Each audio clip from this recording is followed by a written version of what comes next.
There are currently 2,640 billionaires in the world that we know of.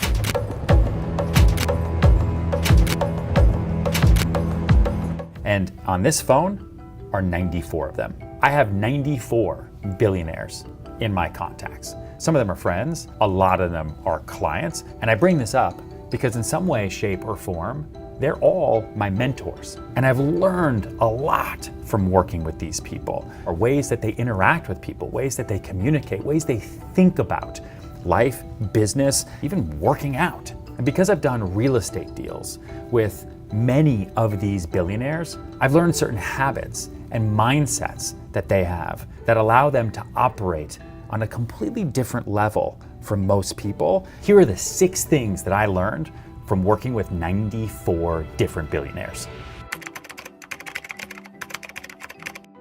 First, they text more than they call.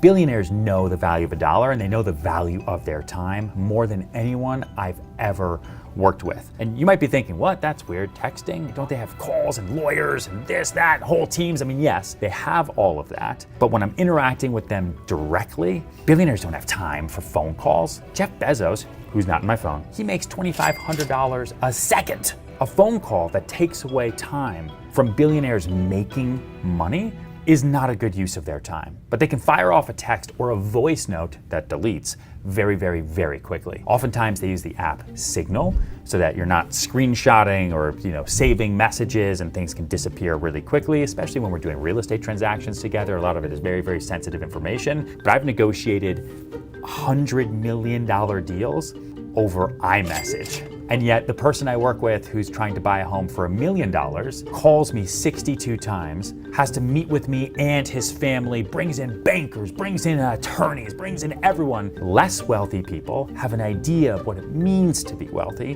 where actual wealthy people understand that being wealthy is just about their greatest asset, which is time. I'm in the middle of 2 negotiations right now with 2 of these billionaires, completely over text. I'd much rather meet in person. They've got great offices, or talk on the phone, or get a meal with them so I can learn. But nope, it's all over text message. Literally saying, hey, do you want to offer 60 or 61 million? They just heart the 60. I guess that's an offer. Guess I'm gonna go with the 60 because it's been hearted. The big takeaway, if you are trying to find billionaires to work with, try texting them, because they do not waste time, not even yours. And they are on their phones more than most people. Takeaway number 2, they are experts at not wasting time. I went to dinner with my first billionaire client years and years and years ago. He ordered, the minute the waiter came over, to bring us water. There was no sitting there and reviewing the menu. There was no asking for the specials, none of that. Here's the water. Okay, I'm gonna have this, and what do you want? And if you don't tell me what you want right now, I'm gonna order for you. We're gonna enjoy the dinner, we're gonna talk. We are on a time schedule.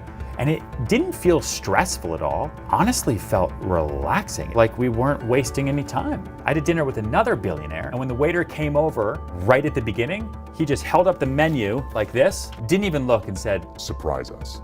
Because when you go to a nice restaurant, you know the food's gonna be good. Billionaires act differently, and it's not rude. If anything, it's super, super nice, because they understand the value of the waiter's time. Making a decision about dinner is a small decision, but what I've learned is that billionaires make big decisions quickly, because that's their job. Number 3, billionaires are always on guard of being taken advantage of. This is also why it's hard to get in touch with billionaires. It's hard to have them as clients. They really trust no one, because they've been taken advantage of. They've learned from that mistake, and new people entering into their sphere of influence, into their circle of trust, puts them on guard. Because any new person that is coming into a billionaire's life typically has a reason for being there. One of my tricks in working with billionaire clients early on in my career was working for free. I offered up commissions, and obviously the billionaire can afford it, but it was the gesture. I'm not gonna treat you differently from anybody else. What else can I do?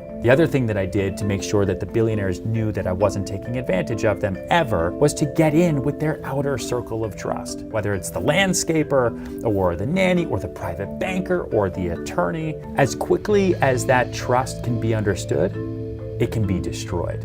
Billionaires also have no issue in moving on from relationships that don't serve them in like a millisecond. You have a 10-year working relationship with someone who's incredibly successful and wealthy. You lie to them once, make one little mistake. You don't show up on time once. You lead them down the wrong path once. That's it. They now lose all confidence and trust in you, and there are other people who do what you do. They have loyalty when the relationship works on both sides. If it doesn't, they move on.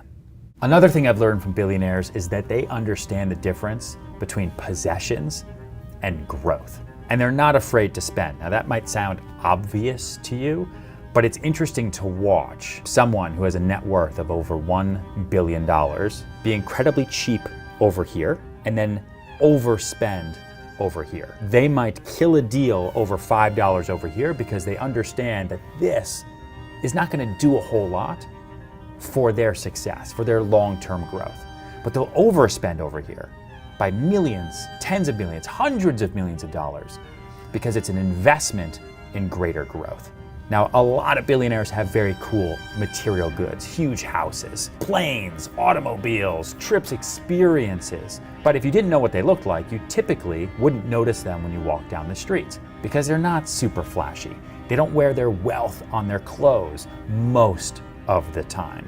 Most billionaires are pretty frugal when it comes to material possessions. The great example is obviously Warren Buffett.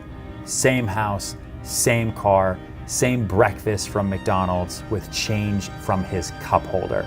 And then you have others, Saudi royals, you have the Jeff Bezoses of the world, but then you have others. You have Elon Musk, who has no possessions, no houses. Billionaires will certainly spend money, but they'll spend money if it gets them a return. A yacht is a great example. A yacht is incredibly expensive, but they have them because it's an investment in future business.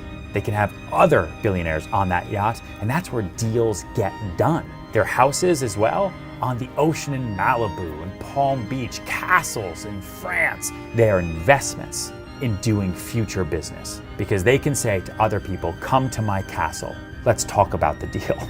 And I know that sounds kind of crazy, but if you had $1 billion, you would also probably have a castle or a beach house. My biggest takeaway is that they only focus on what they are absolutely best at what they are uniquely qualified to do. They don't worry about any of the minutia, any of the work below the absolute biggest decisions every day. Now, obviously, they've gotten to that point where they don't have to do the painting and the building and the hammering. If I want to emulate the most successful business leaders and entrepreneurs in the world today, it's that most of my day should be focused on what I am absolutely best at focusing on. Everything else should be leveraged to other people. It's kind of a mindset shift as well. Using other people to leverage your work is a massive, massive tool. And last but not least, billionaires are just like us. They're regular people with regular problems, albeit higher quality problems.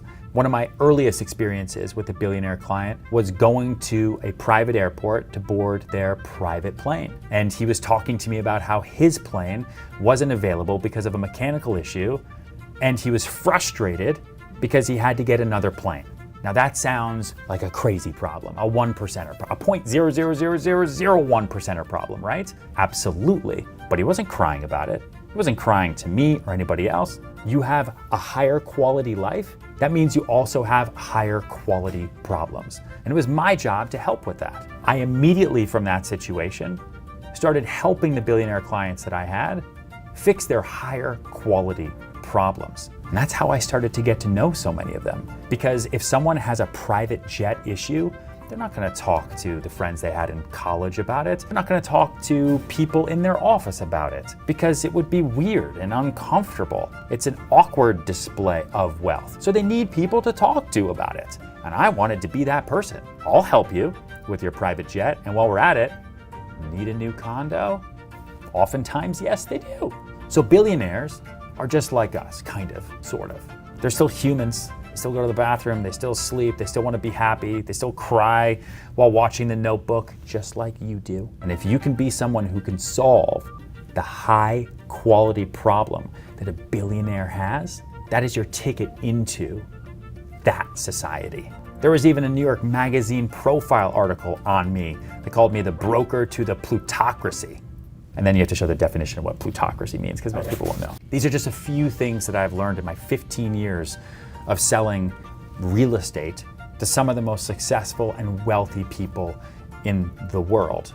And I just wanted to share them because they've been really, really helpful to me in building my career, and hopefully they'll be helpful to you. If you like videos like this, make sure to share, make sure to like, make sure to subscribe, and then leave notes in the comments for what you thought and what else you want me to talk about. And now I have to go back to work.